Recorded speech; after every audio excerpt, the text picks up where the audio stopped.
Concept of free charges. देखिए, everything in our nature is electrically neutral. हर चीज़ हमारे नेचर में क्या होता है, इलेक्ट्रिकली न्यूट्रल होता है। हम लोग जिस अवस्था में रहते हैं, जिस टेम्परेचर में रहते हैं, इसको बोलते हैं room temperature. 25 degree Celsius to 98 kelvin, ये क्या है, रूम टेम्परेचर। हम लोग जहाँ अभी बैठे हैं रूम में, थोड़ा सा टेम्परेचर अभी ज़्यादा है क्योंकि पसीना आ रहा है, गर्मी का मौसम है, लेकिन नॉर्मली टेम्परेचर कितना होता है 25 डिग्री सेल्सियस, और केल्विन में बोलेंगे तो 298 kelvin, that is room temperature. Okay, अगर हम केल्विन में बात करें तो 298 kelvin, 298 kelvin is our room temperature. तो 0 केल्विन कहाँ होगा, बहुत नीचे। 0 केल्विन से 298 ऑलमोस्ट 300 गुना है। 298 लगभग कितना है, 300। तो कहाँ 0 केल्विन और कहाँ 300 केल्विन। हम अभी जहाँ बैठे हैं उसका टेम्परेचर कितना है, 300 केल्विन। ठीक है, अगर आप 0 केल्विन और 300 केल्विन को कंपेयर करो, so it is a very high temperature, बहुत 300 गुना टेम्परेचर ज़्यादा है। समझ रहे हैं, हमको फील नहीं होता क्योंकि हमारी बॉडी का टेम्परेचर भी इतना ही होता है। हमारा रूम टेम्परेचर, बॉडी का टेम्परेचर ऑलमोस्ट इतना ही होता है, इसलिए ये 300 केल्विन हमको एहसास नहीं होता। लेकिन आप कंपेयर करके देखें 0 केल्विन और 300 केल्विन को, तो अंतर कितने का दिखेगा आपको, 300 गुना टेम्परेचर बढ़ा है। 0 kelvin is absolute zero temperature, उससे ठंडा कुछ नहीं होता। समझ आ रहा है। 0 डिग्री सेल्सियस वो है जहाँ बर्फ जम जाता है, और उसको केल्विन कितना बोलता है, 273 केल्विन। हमारी दुनिया में बर्फ कितने पे जमता है, 0 डिग्री पे, 0 डिग्री सेल्सियस पे, और उस टेम्परेचर को केल्विन कितना दिखाता है, 273 केल्विन, 273। तो 273 के नीचे ना 0 होगा, 1 केल्विन, 2 केल्विन, 3 केल्विन, 100 केल्विन, ऐसे करके 200 केल्विन, फिर करके 273 केल्विन आया होगा। समझ आया। 273 पे बर्फ जमता है, तो सोचो ये इतना ठंडा टेम्परेचर दिखाता है 273 पे, और नीचे जाओगे 0 पे तो कितना ठंडा होगा। वो दुनिया का सबसे ठंडा टेम्परेचर है, जिसका नाम क्या रखें, 0 केल्विन। प्रैक्टिकली पहुंच पाना बहुत मुश्किल है वहाँ, ठीक है जी।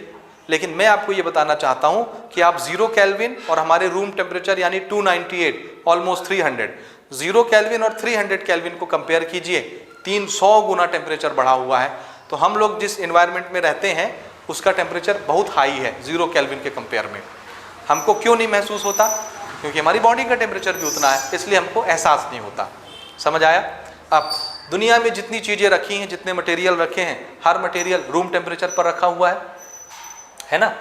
और मटेरियल को रूम टेम्परेचर में रखा हुआ देख करके आप उसको कंपेयर कीजिए, अगर ये 0 केल्विन पर रखा होता तो कैसा होता, और 0 केल्विन से उठा के 300 केल्विन पर हम इसको रखे हुए हैं तो क्या क्या बदलाव आए हुए होंगे। 300 केल्विन यानी सीधे 300 गुना ज़्यादा हीट कर दिया हमने इसको, इतना ज़्यादा गर्मी में रख दिया। ठीक है, तो जब इतना ज़्यादा टेम्परेचर बढ़ा देते हैं तो क्या होता है। देखिए, अगर टेम्परेचर बहुत लो होता है, हम एक एटम की बात करते हैं, सिंगल एटम की। एक सिंगल एटम होता है बहुत ठंडे टेम्परेचर में, रूम टेम्परेचर से भी बहुत गुना ठंडा टेम्परेचर। तो सपोज इसमें, इसके न्यूक्लियस में कुछ पॉजिटिव चार्ज हैं ऐसे, और कुछ निगेटिव चार्ज ऐसे घूम रहे होंगे, दिस इज निगेटिव चार्ज, और ये एक एटम है, और एटम कैसा रहता है, इलेक्ट्रिकली न्यूट्रल। तो इसका नेट चार्ज कितना है, 0 है। ठीक है, जब ये ठंडे टेम्परेचर पर रहता है तो इलेक्ट्रॉन एटम के चारों तरफ ऐसे घूमते रहते हैं, है ना। अंदर के पॉजिटिव चार्ज जो न्यूक्लियस में होते हैं वो बाहर घूमने वाले इलेक्ट्रॉन को फोर्स लगा के खींचे रखते हैं, क्योंकि ये प्लस है, ये माइनस है, नेगेटिव चार्ज है। प्लस और माइनस पर इलेक्ट्रोस्टैटिक फोर्स लगता है, इलेक्ट्रिकल फोर्स, और वो दुनिया का सबसे स्ट्रॉन्ग फोर्स है। हम जहाँ रहते हैं उस दुनिया का सबसे स्ट्रॉन्ग फोर्स है। तो ये इस पर एक स्ट्रॉन्ग फोर्स लगा के सारे इलेक्ट्रॉन को अपनी तरफ खींचे रखता है, और इसको कहीं भागने नहीं देता। और इन घूमने वाले इलेक्ट्रॉन के पास सिर्फ इतनी सी ही एनर्जी होती है कि ये सिर्फ घूमने की ड्यूटी पूरी कर सकता है और कुछ नहीं कर सकता, इतनी ही एनर्जी होती है। समझ आ रहा है। आया जी, ये समझ में नहीं आया। ये कब की बात हम कर रहे हैं, ठीक। अच्छा, अब इसको उठा के हम रूम टेम्परेचर में रख रहे हैं।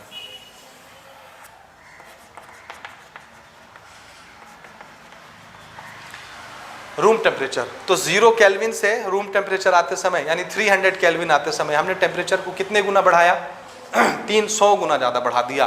तो बहुत बड़ा टेम्परेचर है ये। इतना टेम्परेचर बढ़ गया तो जाहिर सी बात है बहुत सारी हीट मिल गई होगी एटम को, हर चीज़ तो एटम से ही बनता है ना। तो आप एक एटम को इमेजिन कीजिए, यहाँ पर पॉजिटिव चार्ज है न्यूक्लियस में, ये इलेक्ट्रॉन ऐसे घूम रहे हैं ये। अब हमने इसको उठा के रूम टेम्परेचर में रख दिया, यानी गर्मी को सीधे 300 गुना ज़्यादा बढ़ा दिया, तो इसको बहुत ज़्यादा एनर्जी मिली, हीट एनर्जी। जब बहुत ज़्यादा एनर्जी मिलेगी, बहुत ज़्यादा हीट मिलेगा, तो इस घूमने वाले इलेक्ट्रॉन की एनर्जी बढ़ जाएगी, बढ़ेगी तो घूमते घूमते घूमते घूमते एनर्जी ज़्यादा होने की वजह से ये ऐसे बाहर निकल जाएगा। ये ज़्यादा एनर्जी होगी तो ज़्यादा फास्ट घूमेगा, और ज़्यादा फास्ट घूमेगा तो अंदर का फोर्स उसको संभाल नहीं पाएगा, सेंट्रीपिटल वाला, ये बाहर चला जाएगा।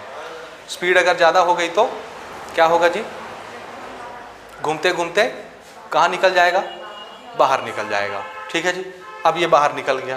पहले ये कितनी बॉडी थी, सिंगल, एक ही था ना।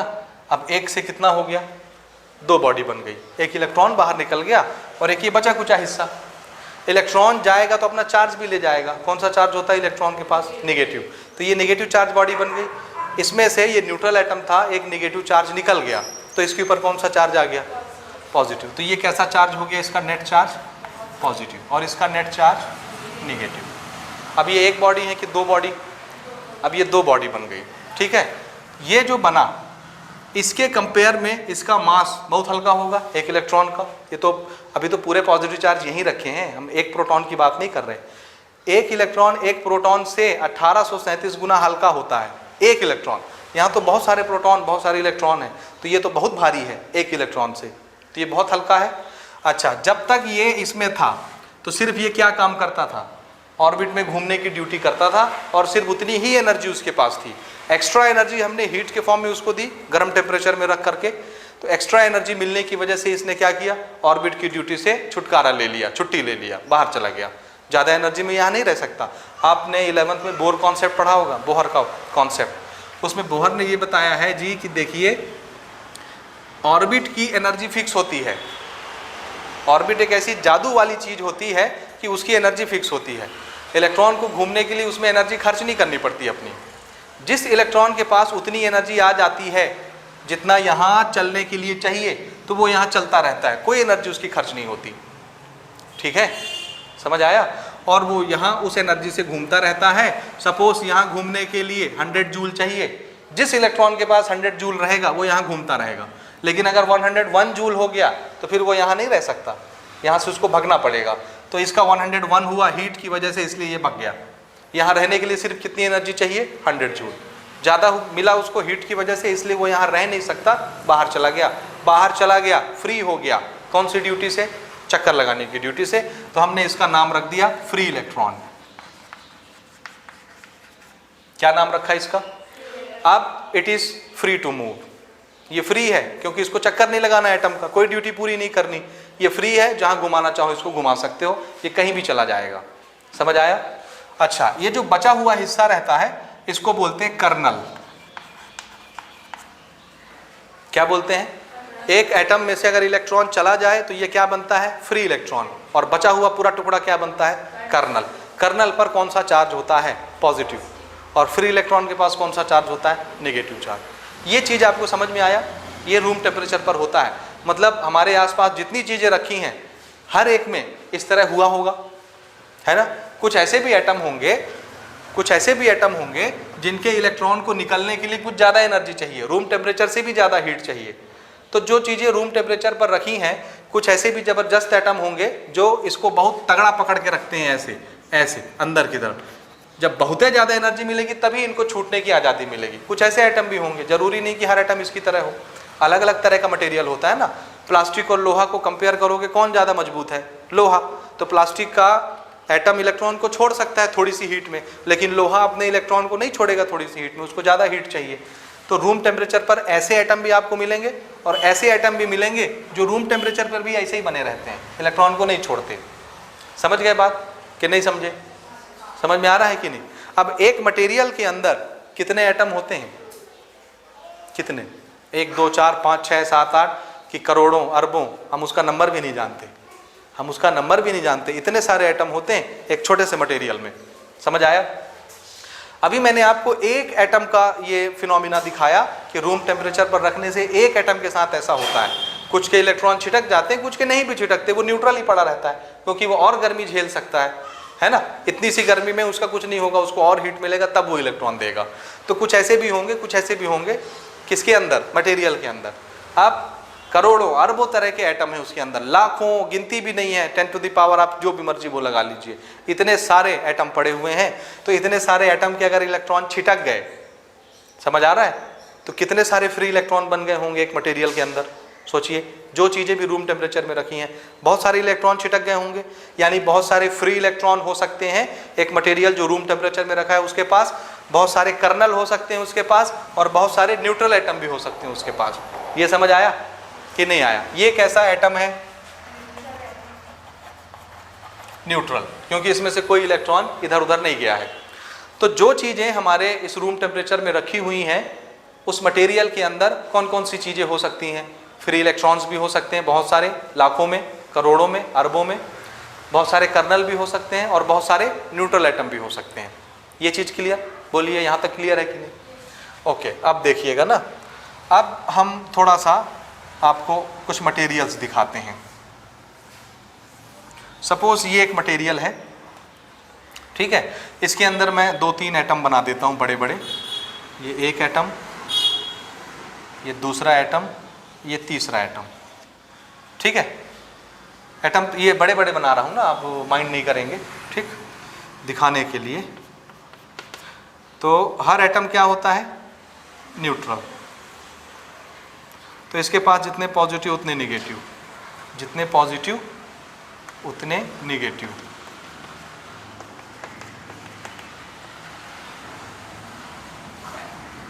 ये ठीक है। इनिशियली ये एक मटेरियल है, नेट चार्ज क्या होगा इसका?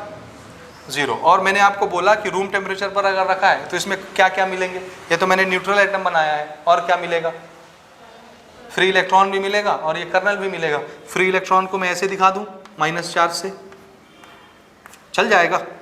माइनस चार्ज से कि नहीं चलेगा? माइनस चार्ज से दिखा रहा हूँ इलेक्ट्रॉन को। कर्नल को किससे दिखा दूं? पॉजिटिव चार्ज से। बोलिए, ये चीज़ कोई डाउट तो नहीं है आपको इसमें? ये हर मटेरियल के अंदर ये चीज़ें होती हैं रूम टेम्परेचर पर रखी हुई, ठीक है ना? हाँ, अब देखो, अब हम क्या करते हैं, हम एक बॉडी लाके उसको चार्ज करते हैं। चार्ज कैसे करते हैं जी? रब करके। एक ग्लास लाए हम, ग्लास को रब किए, चार्ज हो गया। कौन सा चार्ज आया? Positive charge. ग्लास में रब करने से कौन सा चार्ज आता है? पॉजिटिव चार्ज आया। तो हमने ना उस ग्लास को अच्छा चार्ज किया और चार्ज करके यहाँ रख दिया ऐसे सामने, ठीक। इसमें कौन सा चार्ज है? Positive charge. ऐसे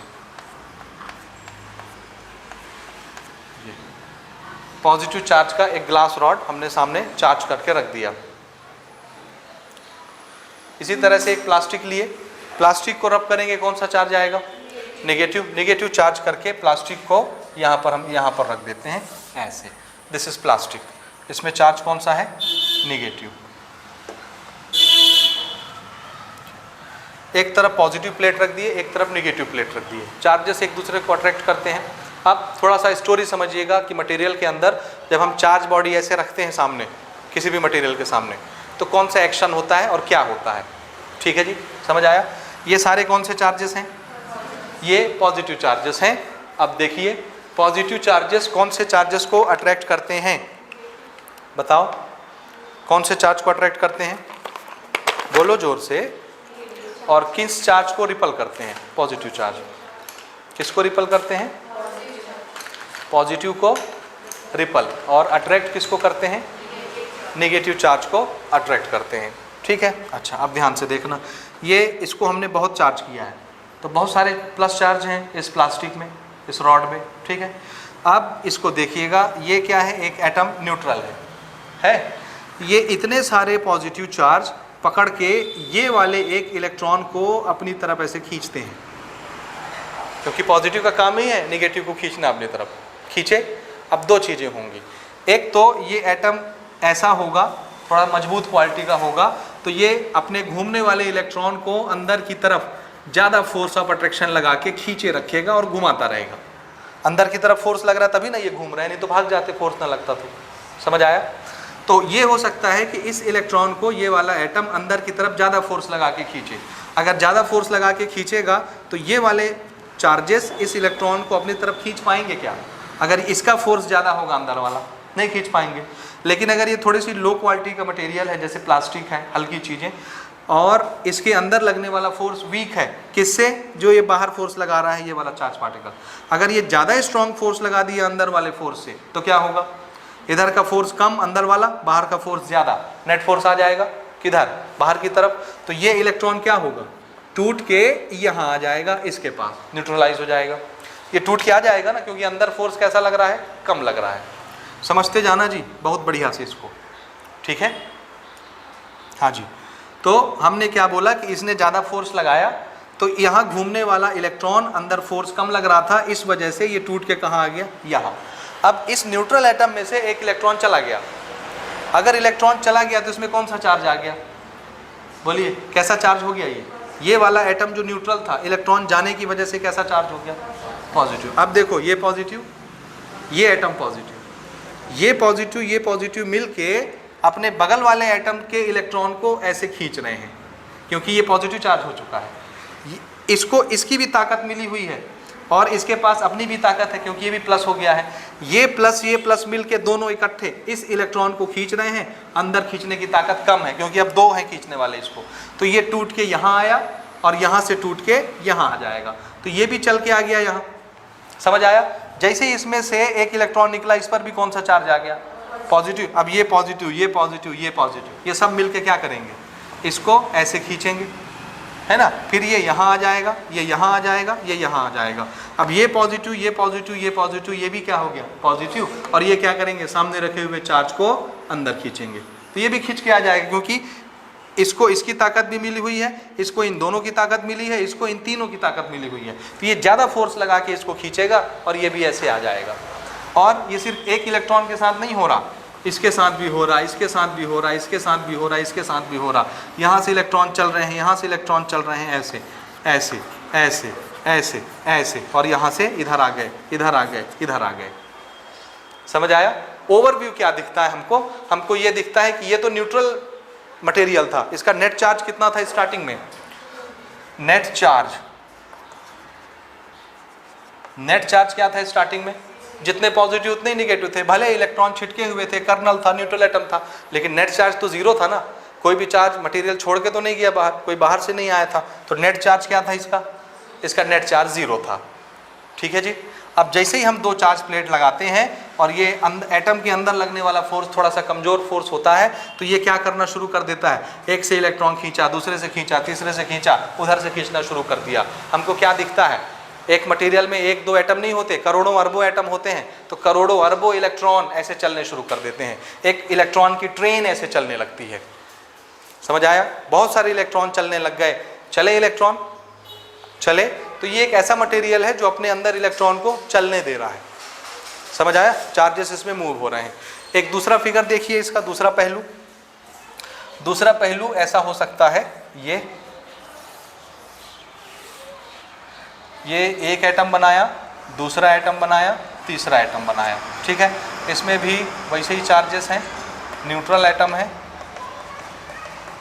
जितने इलेक्ट्रॉन उतने अंदर पॉजिटिव चार्ज।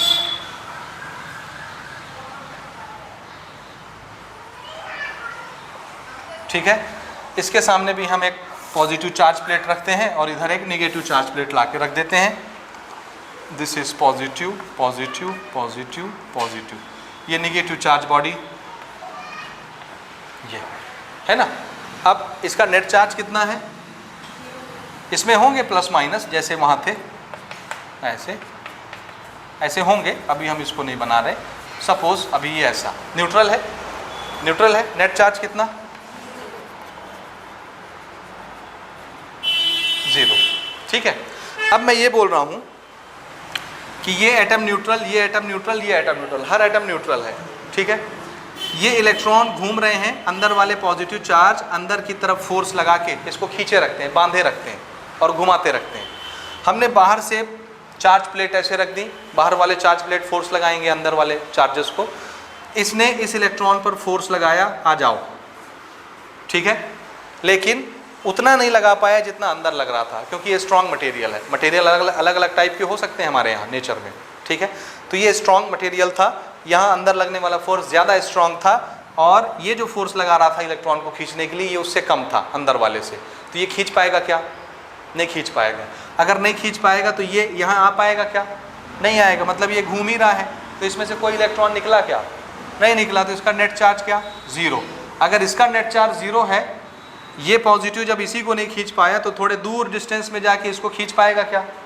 नहीं खींच पाएगा। तो ये भी कैसा रहेगा? न्यूट्रल। ये भी कैसा रहेगा? न्यूट्रल।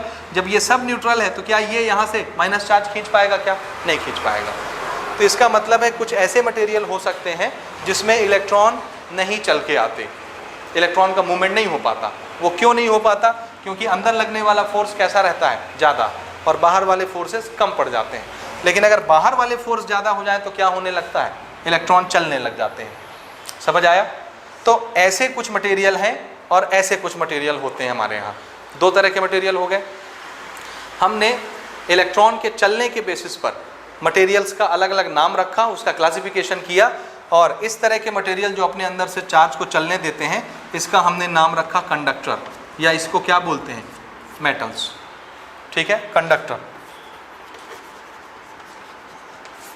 और जो अपने अंदर से चार्जेस को नहीं चलने देते, नॉन कंडक्टर या इंसुलेटर या नॉन मेटल। समझ आ रहा है? ये नॉन मेटल्स हैं।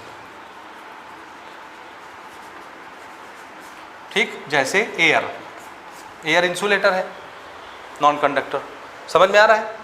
तो ये किसके बेसिस पर हम नामकरण कर रहे हैं मटेरियल का? चार्ज के मोशन के बेसिस पर, चार्ज के कंडक्शन के बेसिस पर। जो भी अपने अंदर से चार्ज को चलना अलाउ करेगा वो क्या होगा? कंडक्टर। और जो भी अपने अंदर से चार्ज को चलना अलाउ नहीं करेगा वो इंसुलेटर या नॉन कंडक्टर। उसका रीज़न समझ गए आप? ठीक, अब हम इसको थोड़ा सा डिफाइन कर लेते हैं, कंडक्टर, नॉन कंडक्टर, और आगे बढ़ते हैं। तो ये नोट करें आप, classification of material with respect to the charge movement और मोशन ऑफ द चार्जेस, जो अभी हमने एक्सप्लेन किया। जो मटेरियल अपने अंदर से चार्जेस को चलने देते हैं उसको क्या बोलते हैं? कंडक्टर। क्यों चलते हैं? समझ आया रीज़न? ओके, कुछ एग्जांपल्स इसके मुझे नोट करवा दीजिए कंडक्टर्स के। क्या क्या हो सकते हैं कंडक्टर जो चार्जेस को चलने देते हैं? जैसे मेटल्स हो गए, और मेटल्स के अलावा और कुछ नहीं मालूम? और कुछ है जिस पर चार्ज चल सकते हैं?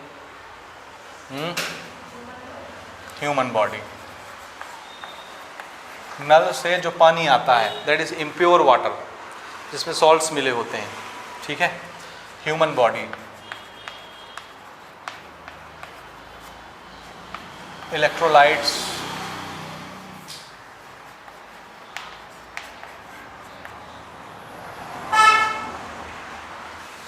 और कुछ इलेक्ट्रोलाइट्स जानते हो किसको बोलते हैं? किसको? हाँ, इलेक्ट्रोलाइट्स किसको बोलते हैं? थोड़ा जोर से।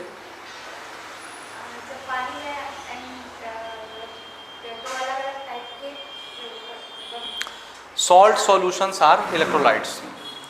जब पानी में आयंस बन जाते हैं, प्लस चार्ज माइनस चार्ज, जैसे copper sulphate solution Cu2 plus SO4 2 minus, electrolytes है क्योंकि SO4 minus, SO4 2 minus move होता है सेल के अंदर, बैटरी के अंदर। इलेक्ट्रोकेमिस्ट्री में आप लोग पढ़ेंगे क्लास 12th में, केमिस्ट्री में। ठीक है, 3रा चैप्टर आएगा तो उसमें डिटेल से पढ़ेंगे आप। इस तरह करके बहुत सारे सॉल्यूशंस हैं, समझ रहे हैं? ओके, टैप वाटर जो पानी हम पीने के लिए यूज़ करते हैं वो भी क्या होता है? कंडक्टर। क्यों? क्योंकि इसमें भी सॉल्ट्स होते हैं, NaCl, magnesium chloride, ferrous chloride. समझ रहे हैं? सॉल्ट्स ही तो हैं सारे। सॉल्ट्स होगा, सॉल्ट्स क्या देता है? आयंस। जैसे NaCl, Na+Cl-। आयंस आया मतलब चार्ज आ गया। सॉल्यूशन के अंदर चार्ज रहेगा तो हम जैसे ही 2 प्लेट लगाएंगे कैथोड और एनोड का तो चार्जेस चलेंगी। पोटेंशियल डिफरेंस जैसे ही क्रिएट करेंगे, अब ये समझ नहीं आएगा इसलिए मैं ये टेक्निकल लैंग्वेज यूज़ करने से बचना चाह रहा हूँ। ठीक है, जैसे ही पोटेंशियल डिफरेंस क्रिएट करेंगे कैथोड और एनोड लगा के तो चार्जेस चलेंगे। Motion of charge electric current बनाता है।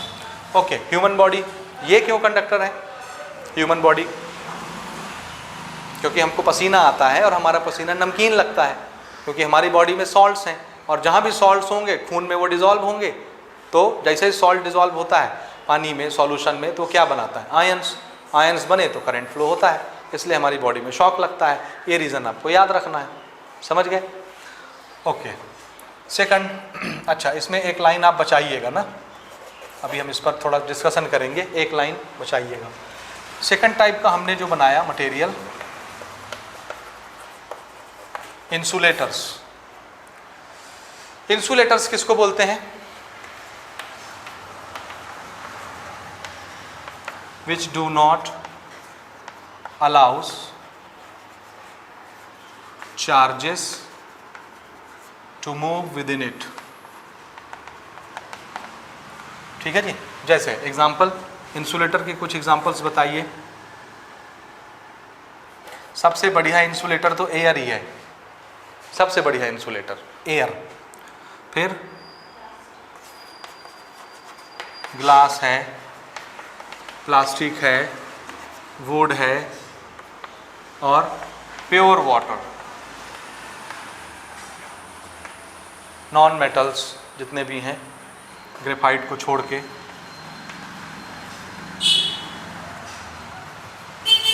ग्रेफाइट मेटल है कि नॉन मेटल है?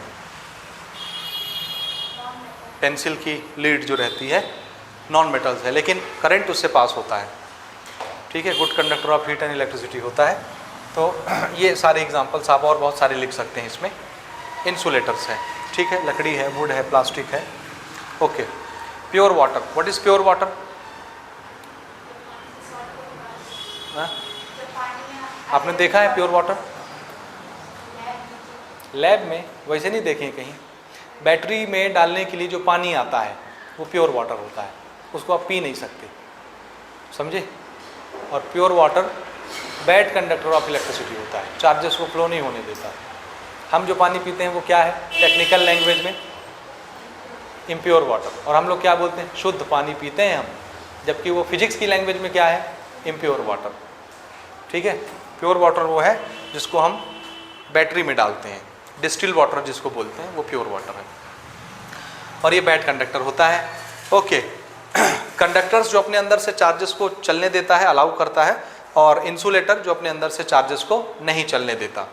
ठीक है, अच्छा, जो कंडक्टर अपने अंदर चार्जेस को ज़्यादा चलने देगा वो उतना अच्छा कंडक्टर माना जाएगा, और जो इंसुलेटर अपने अंदर से चार्जेस को बिल्कुल नहीं जाने देगा, थोड़े बहुत चले जाएंगे तो उसकी गिनती नहीं होती, जो बहुत ज़्यादा रोक देता है, चलने ही नहीं देता, वो क्या कहलाता है? बढ़िया इंसुलेटर कहलाता है, गुड इंसुलेटर कहलाता है। ये जो गुण होता है कंडक्टर का और इंसुलेटर का, कंडक्टर का कौन सा गुण? ज़्यादा चार्जेस को चलाना, ज़्यादा से ज़्यादा भेजेगा अपने अंदर से चार्ज। बहुत तरह के मेटल हैं, हो सकता है कॉपर उतने चार्जेस ना फ्लो करवाए, एल्यूमिनियम ज़्यादा फ्लो करवाता होगा, सिल्वर ज़्यादा फ्लो करवाता होगा, तो कॉपर के कंपैरिजन में एल्यूमिनियम ज़्यादा बेस्ट कंडक्टर माना जाएगा। या कॉपर ज़्यादा करवाता होगा, एल्यूमिनियम कम करवाता होगा, तो कॉपर ज़्यादा बेस्ट कंडक्टर माना जाता होगा। ये जो उसकी खूबी होती है अपने अंदर से चार्ज को फ्लो करवाने की, किसी के पास कम होती है, किसी के पास ज़्यादा होती है, कोई ज़्यादा फ्लो करवा लेता है, कोई कम करवाता है। इसको क्या बोलते हैं? इस खूबी को, इसको बोलते हैं कंडक्टिविटी। ठीक है, कंडक्टिविटी मतलब चार्ज को फ्लो करवाने वाला गुण, जिसके पास ज़्यादा होगा वो ज़्यादा फ्लो करवाएगा और क्या कहलाएगा? ज़्यादा अच्छा कंडक्टर। ठीक है कि नहीं है? बोलिए। सो मोर कंडक्टिविटी तो क्या होगा? Better is the conductor. जितना ज़्यादा कंडक्टिविटी होता है किसी मटेरियल के पास, वो मटेरियल उतना अच्छा कंडक्टर कहलाता है। समझ आया? इसको नोट कर लीजिए, उसकी प्रॉपर्टी।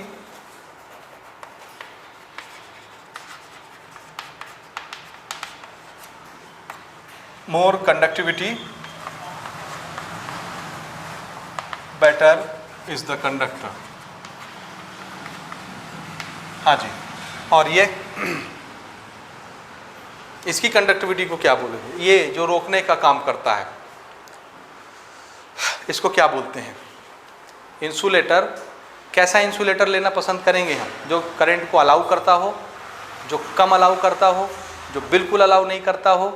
कैसा कंडक्टर लेना पसंद करेंगे? कंडक्टर की खूबी क्या होनी चाहिए? उसका काम क्या है? चार्ज को फ्लो ना होने देना। तो कैसा कंडक्टर लेना चाहिए हमको? जो बिल्कुल ना फ्लो होने दे, वो ज़्यादा अच्छा कंडक्टर माना जाएगा, इंसुलेटर माना जाएगा। और कैसा कंडक्टर लेना चाहिए हमको? जो चार्ज को ज़्यादा से ज़्यादा फ्लो करवाए। तो अगर हम मार्केट जाते हैं कोई कंडक्टर खरीदने, कोई तार खरीदने, तो हमको कौन सा मटेरियल का तार लेना चाहिए? जो ज़्यादा अच्छा कंडक्टर हो, यानी ज़्यादा चार्जेस फ्लो करवाता हो, जिसमें से चार्जेस का लॉस ना हो, करंट लॉस ना हो। समझ रहे हैं? अच्छा, इंसुलेटर के लिए प्रॉपर्टी क्या बनी? जो ज़्यादा चार्जेस को क्या करेगा? क्या करेगा? रोकेगा। रोकेगा, वो उतना अच्छा इंसुलेटर कहलाएगा। इस प्रॉपर्टी को क्या बोलते हैं? चार्ज को रोकने वाली प्रॉपर्टी। इंसुलेटर के बारे में हम बात कर रहे हैं। जो ज़्यादा बढ़िया इंसुलेटर होगा वो चार्जेस को उतना ही कम चलना अलाउ करेगा, और इस प्रॉपर्टी को क्या बोलते हैं? उसका इंसुलेशन। हमने इसका एक नाम रखा है, इसको बोलते हैं डाई इलेक्ट्रिक स्ट्रेंथ। क्या बोलते हैं? और ये आगे बहुत यूज़ होना है, इसको ध्यान से समझना। डाई इलेक्ट्रिक स्ट्रेंथ, ठीक है? ठीक है, डाई इलेक्ट्रिक स्ट्रेंथ। हाँ जी, वो जो इंसुलेशन आप कह रहे हैं उसी का नाम हम क्या रख दे रहे हैं? Dielectric strength. तो एक इंसुलेटर को कैसा होना चाहिए? उसका डाई इलेक्ट्रिक स्ट्रेंथ कम होना चाहिए कि ज़्यादा होना चाहिए? ज़्यादा होना चाहिए। So more is the dielectric strength, more better is the insulator. जितना ज़्यादा डाई इलेक्ट्रिक स्ट्रेंथ होगा, ये वही है चार्ज को रोकने वाला गुण, उसका नाम क्या रख दिए? Dielectric strength. ठीक है? तो जिसके पास जितना ज़्यादा डाई इलेक्ट्रिक स्ट्रेंथ होगा वो उतना अच्छा इंसुलेटर माना जाएगा। आया समझिए या नहीं आया? आया? अच्छा, अब मेरा अगला क्वेश्चन सुनिए। कंडक्टर से चार्जेस फ्लो होते हैं, ठीक है जी, तभी तो उसका नाम कंडक्टर रखे। इंसुलेटर से चार्जेस फ्लो नहीं होते, इसलिए उसका नाम इंसुलेटर रखे, नॉन कंडक्टर। क्या इंसुलेटर से कभी चार्ज फ्लो नहीं होंगे? कभी चार्ज फ्लो नहीं हो सकते? तो आंसर है हो सकता है। समझ आया? चार्ज फ्लो हो सकता है। तो अगर इंसुलेटर से चार्ज फ्लो हो सकता है तो वो जो सामने सॉकेट लगी हुई है उसमें चार्जेस हैं कि नहीं? सॉकेट में, तो वो वहाँ से निकल के मुझे शॉक क्यों नहीं देता? बीच में क्या है? Air, and air is a good insulator. सबसे बढ़िया इंसुलेटर एयर होता है। समझ आया? तो बीच में अगर एयर है, मेरे और उस सॉकेट के दरमियान इंसुलेटर है, एयर है, तो चार्जेस तो निकल के नहीं आते, क्योंकि चार्जेस इंसुलेटर में नहीं चल सकते। ठीक है जी, नहीं चलता। क्या कभी नहीं चल सकता? आंसर है नो, चल सकता है। कब चल सकता है? तो मैं अभी आपको एक्सप्लेन कर रहा था इससे पहले वो डब्बा बना के, कि वो सेकंड वाला पार्ट याद कीजिए, इंसुलेटर वाला। हमने इधर चार्ज प्लेट रखा प्लस वाला, और वो एटम से इलेक्ट्रॉन खींच रहा था। क्यों नहीं खींच पाया? क्योंकि एटम के अंदर का फोर्स ज़्यादा था, और बाहर जो ये फोर्स लगा रहा था इलेक्ट्रॉन को खींचने के लिए वो कैसा था? कम था, इसलिए नहीं खींच पाया। अगर ये ज़्यादा लगा दे, अंदर जितना फोर्स लग रहा है उससे ज़्यादा फोर्स लगा दे इलेक्ट्रॉन पर, तो इलेक्ट्रॉन को क्या होना पड़ेगा? निकल के आना पड़ेगा। और जैसे ही एक इलेक्ट्रॉन निकलेगा तो वो पहला वाला केस बन जाएगा, और पूरी ट्रेन शुरू हो जाएगी इलेक्ट्रॉन की, यानी चार्जेस चलने लग जाएंगे। समझ आया या नहीं आया? आया कि नहीं आया? बोलिए। आया? पक्का? फिर से यहाँ पे देखिए, ध्यान से समझिए। ये वो एटम है, ऐसे ही समझिएगा ना, हम उसको सिमेट्रिक बना रहे हैं। हमने यहाँ पर एक प्लेट रखी इस तरह से, इस पर हमने पॉजिटिव चार्ज दिए हैं इस प्लेट पर, ठीक। ये एक इलेक्ट्रॉन है, इस पर अंदर की तरफ फोर्स लगाता है ये पॉजिटिव चार्ज, इसलिए ये ऐसे घूमता रहता है, निकल के आता नहीं। अगर ये इतना ज़्यादा फोर्स लगा दे कि अंदर लगने वाला फोर्स कम पड़ जाए और बाहर लगने वाला फोर्स ज़्यादा पड़ जाए, तो इसको आना पड़ेगा कि नहीं? और जैसे ही ये आएगा ये क्या हो जाएगा? पॉजिटिव। अब ये पॉजिटिव हो गया, ये पॉजिटिव हो गया, तो दोनों मिलके बगल वाले का इलेक्ट्रॉन खींच लेंगे कि नहीं? फिर ये दोनों मिलके इसका इलेक्ट्रॉन खींच लेंगे कि नहीं? तो क्या शुरू हो जाएगा? कंडक्शन। और ये क्या बन गया? बोलिए, ये क्या बन गया? क्या बन गया? ये बन गया ना। पहले क्या था? इंसुलेटर। तो कंडक्टर बनाने के लिए क्या करना है? बोलिए। एयर है बीच में, एयर क्या है? इंसुलेटर। मैं इसको कंडक्टर बनाना चाहता हूँ, मैं चाहता हूँ चार्जेस आ जाएं, एयर के अंदर में से दौड़ के आ जाएं, तो क्या करना है, एयर के अंदर एक एटम को इमेजिन कीजिए, this is one atom of air.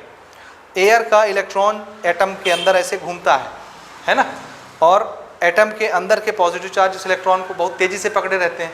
अगर मैं बाहर से इतना फोर्स लगा दूं कि ये अंदर लगने वाले फोर्स से ज़्यादा हो जाए बाहर वाला फोर्स, तो एयर के इस एटम में घूमने वाले इलेक्ट्रॉन को ये तोड़ के बाहर निकाल लेगा। निकल गया, अब ये क्या हो गया, चार्ज, प्लस चार्ज आ गया, और ऐसे करके अब आप जान रहे हो आगे ट्रेन शुरू हो जाएगी, है ना। और एयर में फिर क्या होगा, जितने सॉकेट में चार्जेस हैं सब के सब धड़धड़ा के एयर में आ जाएंगे और आके बुलेट जैसे चलेंगे, जैसे गोली चलती है। समझ आ रहा है।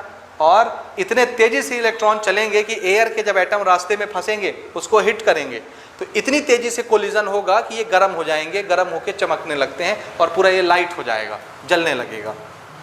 समझ आ रहा है। और ये क्या है, ये स्पार्क है। लाइट कैसे पैदा होती है, स्पार्क क्या होता है, एक्चुअल रीजन सुनिए, कैसे लाइट दिखती है बीच में। वो हम आपको बता रहे थे ना, दो चार्ज मटेरियल ऐसे रखिए नोक बना के, तो एक स्पार्क इधर से इधर उड़ के जाता है। वो स्पार्क क्यों दिखता है, निकला क्या, चार्ज। जैसे चार्ज निकला, बीच में क्या था, एयर।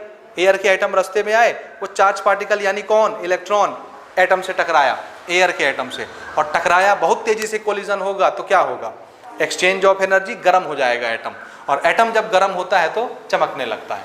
वो लाइट हमको स्पार्क बन के दिखती है। समझे कुछ कि नहीं समझे। तो स्पार्क क्या होता है, कैसे लाइट दिखती है, स्पार्क में लाइट कैसे आती है, क्योंकि कोलिजन होता है किसके किसके बीच, इलेक्ट्रॉन और एटम के बीच।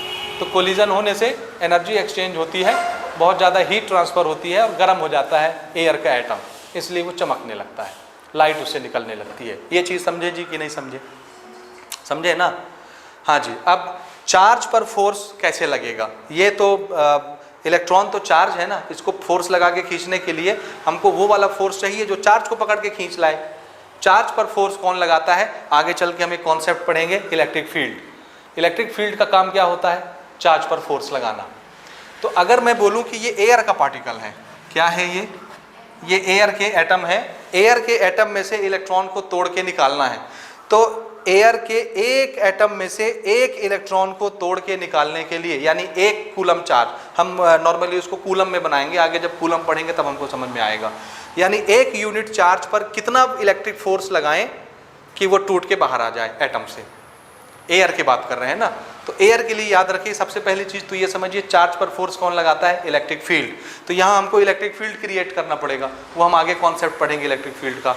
लेकिन अभी फिलहाल ये याद रखिए कि हम फोर्स लगाएंगे, कितना फोर्स चाहिए हमको, तो एयर के एक इलेक्ट्रॉन को खींचने के लिए हमको इलेक्ट्रिक फील्ड समझिए फोर्स का कैलकुलेशन है। फोर्स की जगह मैं कौन सा वर्ड यूज़ कर रहा हूँ, इलेक्ट्रिक फील्ड। कितना फोर्स लगाना है या कितना इलेक्ट्रिक फील्ड लगाना है, दोनों एक ही चीज़ है, ठीक है। तो हमको कितना इलेक्ट्रिक फील्ड बनाना है इसको खींचने के लिए, तो याद रखिए ये बनाना है हमको 3 × 10⁶ न्यूटन पर कूलम। कितना, 3 × 10⁶ कितना होता है, 3 के आगे 6 जीरो लगाइए, कितना हो गया, 30 लाख। 30 लाख न्यूटन का फोर्स अगर हम एक कूलम के चार्ज के ऊपर लगा दें, समझना ध्यान से, 1 कूलम चार्ज के ऊपर कितना फोर्स लगा दूं मैं, 30 लाख न्यूटन, तो फिर वो एयर के एटम को छोड़ के बाहर आ जाएगा, टूट जाएगा। समझ आया। और टूट के निकल आया तो फिर ये क्या बन गया, ये इंसुलेटर था, अब क्या बन गया, कंडक्टर बन गया। तो जब एक इंसुलेटर हार मान के सरेंडर कर देता है अपने आप को कि लो भैया अब हम खत्म, अब चलो चार्जेस फ्लो हो जाओ, ये जो स्ट्रेंथ इतनी देर तक वो बचा के रखता है, चार्जेस को फ्लो नहीं होने देता, और अब समर्पण कर रहा है। जब हमने कितना फोर्स लगा दिया, 3 × 10⁶ न्यूटन एक चार्ज पर, तो उसने क्या किया, उसकी जो स्ट्रेंथ थी, कौन सी स्ट्रेंथ, चार्ज को ना फ्लो करवाने वाली स्ट्रेंथ है ना, उसने उस स्ट्रेंथ को क्या किया, खत्म कर दिया। खत्म करने को बोलते हैं डाई, DIE, डाई यानी मर जाना। कौन सी स्ट्रेंथ, इलेक्ट्रिक एनर्जी को फ्लो नहीं करवाने की स्ट्रेंथ, इलेक्ट्रिकल चार्जेस को फ्लो नहीं होने देने वाली स्ट्रेंथ, ये स्ट्रेंथ उसकी क्या हो जाती है, मर जाती है उस समय, और ये समर्पण कर देता है। समझ आया। और ये क्या बन जाता है, कंडक्टर बन जाता है। तो उस समय उसकी जो स्ट्रेंथ है, कितने इलेक्ट्रिक फील्ड तक इसने बचा के रखा अपने आप को, जब इतना लगा तब ना ये ब्रेक डाउन हुआ इसका, इसको बोलते हैं ब्रेक डाउन होना। इंसुलेटर का क्या हो गया, ब्रेक डाउन, टूट गया इंसुलेटर और क्या बन गया, कंडक्टर बन गया। तो ब्रेक डाउन कब आया, जब कितना इलेक्ट्रिक फील्ड अप्लाई किए, 3 × 10⁻⁶। अगर मैं ये 30 लाख है ना, 29,99,000 जो भी बनता है 999, उतना मैंने इलेक्ट्रिक फील्ड लगाया, ये नहीं टूटा, उतना तो बियर कर गया ना, तो कितना इसने सह लिया। या ऐसे समझिए, सपोज 1 लाख न्यूटन तक मैं फोर्स लगाता हूँ और ये नहीं टूटता, 1 लाख न्यूटन फोर्स लगाता हूँ और ये नहीं टूटता। जैसे ही 1,01,000 न्यूटन लगाता हूँ इलेक्ट्रॉन टूट जाता है। तो इसने कब तक अपने आप को बचा के रखा, अपने स्ट्रेंथ को, 1 लाख न्यूटन तक। तो इसका स्ट्रेंथ क्या हुआ, 1 लाख न्यूटन पर कूलम। अब उससे एक भी ज़्यादा लगाओगे तो क्या होगा, ब्रेक डाउन, और ये क्या बन जाएगा, कंडक्टर बन जाएगा। तो ये है इंसुलेटर का ब्रेक डाउन। जितनी इलेक्ट्रिक फील्ड तक वो अपने आप को विथ स्टैंड रखता है, टूटने नहीं देता, इंसुलेटर बना रहता है, वो स्ट्रेंथ इसकी डाई इलेक्ट्रिक स्ट्रेंथ कहलाती है। और ये इसका डाई इलेक्ट्रिक स्ट्रेंथ है, क्योंकि इससे जैसे ही ज़्यादा लगाओगे ब्रेक डाउन शुरू हो जाएगा। समझ आया, ये लिमिट है उसकी इंसुलेटर बने रहने की। क्लियर हुआ। So what is dielectric strength. Dielectric strength note कीजिए, it is the maximum amount of electric field, या it is maximum electric field. मैं इसको मिटा के लिखना चाह रहा हूँ, लिखिए, नोट कीजिए। Dielectric strength is the maximum electric field it can withstand before it breaks down and becomes a conductor. एक मटेरियल में, एक इंसुलेटर में जितना ज़्यादा डाइलेक्ट्रिक स्ट्रेंथ होगा वो उतना अच्छा क्या होगा, इंसुलेटर, क्योंकि वो उतनी देर तक रोक के रखेगा, कंडक्टर नहीं बनने देगा अपने आप को। जितना ज़्यादा डाइलेक्ट्रिक स्ट्रेंथ उतना ज़्यादा इलेक्ट्रिक फील्ड की वैल्यू को बियर कर जाएगा और टूटेगा नहीं। सो मोर डाइलेक्ट्रिक,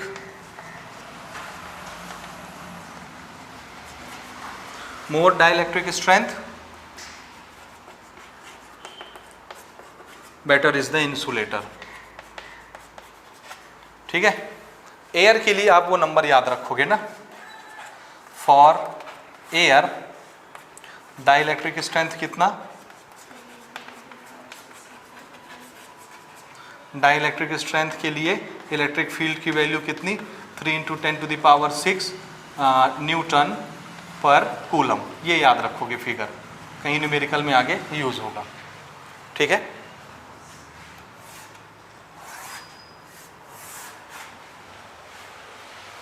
ठीक है जी। तो कितने तरह के मटेरियल हुए, 2 तरह के, एक कंडक्टर और एक इंसुलेटर। कुछ और तरह के मटेरियल हैं जो हमारे एडवांस फिजिक्स में हमको यूज़ होते हैं, आजकल लेटेस्ट चल रहे हैं। जैसे एक बड़ा प्रोमिनेंट मटेरियल हमको मिलता है हमारे नेचर में, जिसको हम बोलते हैं semi conductor.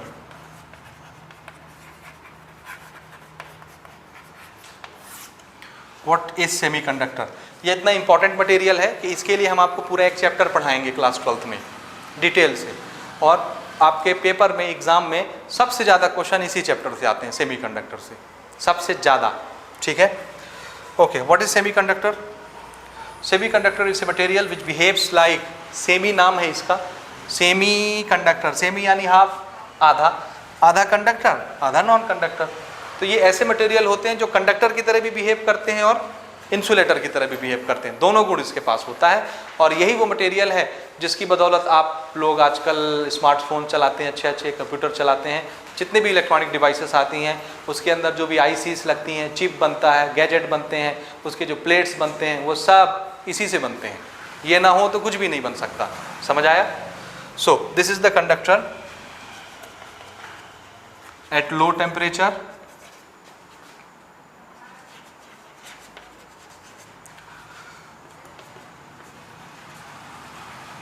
it behaves as insulator.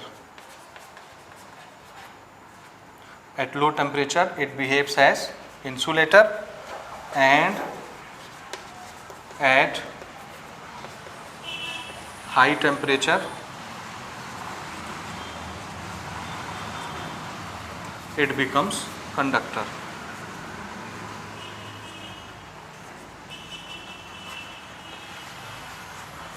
ठीक। जैसे एग्जाम्पल, सिलिकॉन है, जर्मेनियम है, एटसेट्रा।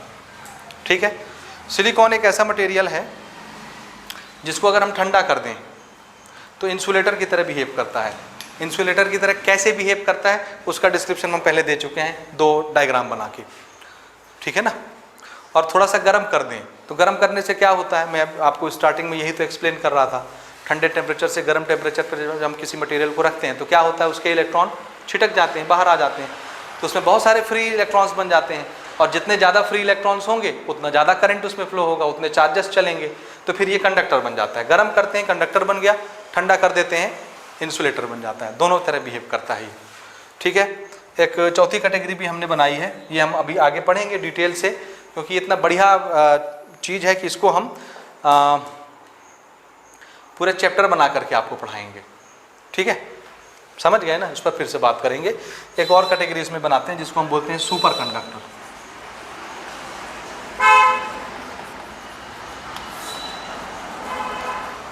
सुपर कंडक्टर, इसका नाम ही सुपर है, यानी ये कंडक्टर से भी क्या है, सुपर डुपर। कंडक्टर का काम क्या होता है, चार्जेस को फ्लो कराना। अब ये कंडक्टर का भी क्या है, बाप है, सुपर लगा है ना इसके आगे, तो कंडक्टर से भी सुपर डुपर होगा। यानी कंडक्टर में तो थोड़े बहुत रेसिस्टेंस भी होते हैं, चार्ज को फ्लो नहीं होने देते, अपोजिशन होता है चार्ज को फ्लो होने में। लेकिन ये एक ऐसा मटेरियल होता है कि इसमें रेसिस्टेंस ज़ीरो हो जाता है। क्या, ज़ीरो। रेसिस्टेंस ज़ीरो हो गया मतलब चार्ज को रोकने वाला कोई है ही नहीं, और जब रोकने वाला कोई नहीं होता तो आप कितनी स्पीड से दौड़ सकते हैं। जब आपको रोकने के लिए कोई हो ही ना तो आपकी स्पीड क्या हो जाएगी, इन्फिनिट। समझ आया। तो इसमें इतना फास्ट करंट फ्लो होता है, इतनी फास्ट एनर्जी ट्रांसफ़र होती है कि आप उसका कल्पना भी नहीं कर सकते। समझ आया, क्योंकि इसमें अपोजिशन करने के लिए कुछ होता ही नहीं है, ठीक। और ये सब होता है लो टेम्परेचर पर। अभी भी हम जिस टेम्परेचर में रहते हैं उस टेम्परेचर पर हमको ऐसा कोई मटेरियल नहीं मिला है जो सुपर कंडक्टर की तरह बिहेव करे रूम टेम्परेचर पर। So at low temperature, at low temperature it becomes its resistance becomes zero. Its resistance becomes zero and becomes conductors, ठीक है, समझ आया। ये आगे हम फिर से पढ़ेंगे जब हम लोग रेसिस्टेंस का टॉपिक पढ़ेंगे, तीसरे चैप्टर में रेसिस्टेंस आएगा, वहाँ पर इसको फिर से हम डिफाइन करेंगे, इसके कुछ एग्जांपल्स भी लिखेंगे। जैसा मैंने अभी आपको बोला कि रूम टेम्परेचर पर हमको अभी तक कोई ऐसा मटेरियल नहीं मिला है जो सुपर कंडक्टर की तरह बिहेव करे। हाँ, लेकिन जब हम टेम्परेचर को बहुत कम कर देते हैं, कितना कम, 5 केल्विन, 4 केल्विन, 3 केल्विन, समझ रहे हो कितना ठंडा है, 273 केल्विन यानी 0 डिग्री होता है, उससे कितना नीचे चले गए हम, 5 केल्विन, 4 केल्विन, ऑलमोस्ट 0 केल्विन के बराबर। उतना ठंडा जब हम टेम्परेचर को कर देते हैं तो कुछ मटेरियल ऐसे हैं जो सुपर कंडक्टर की तरह बिहेव करने लगते हैं, यानी उनका रेसिस्टेंस खत्म हो जाता है। समझ आया। और जब उसी को रूम टेम्परेचर में रख देते हैं तो फिर रेसिस्टेंस आ जाता है, नॉर्मल कंडक्टर की तरह बिहेव करता है वो, ठीक है। लेकिन ठंडे टेम्परेचर पर वो किसकी तरह बिहेव करते हैं, सुपर कंडक्टर की तरह। और कुछ मटेरियल के नाम आप सुन लीजिए, जैसे मरकरी, मरकरी ये काम करता है। और हमने बहुत सारे एलॉय बनाए हैं, मटेरियल को मिक्स कर करके सुपर कंडक्टर्स बनाया है, और उससे भी ज़्यादा टेम्परेचर पर वो सुपर कंडक्टर बनते हैं। ये तो मरकरी का मैंने बताया 5, 4, 3 केल्विन पर बनता है। हमने जो एलॉयस बनाई है मटेरियल को मिक्स कर करके, एक्सपेरिमेंट कर करके, वो उससे ज़्यादा टेम्परेचर पर भी सुपर कंडक्टर बनते हैं। और एक ना एक दिन हम ऐसे मटेरियल भी बना लेंगे जो रूम टेम्परेचर पर भी सुपर कंडक्टर की तरह बिहेव करेंगे, ठीक है। और उस दिन हमारी इंटरनेट की स्पीड सबसे ज़्यादा होगी, सबसे ज़्यादा। समझ गए जी, हो गया। तो ये है, इसको नोट कीजिए, ये क्लासिफिकेशन है मटेरियल का on the basis of movement of charge.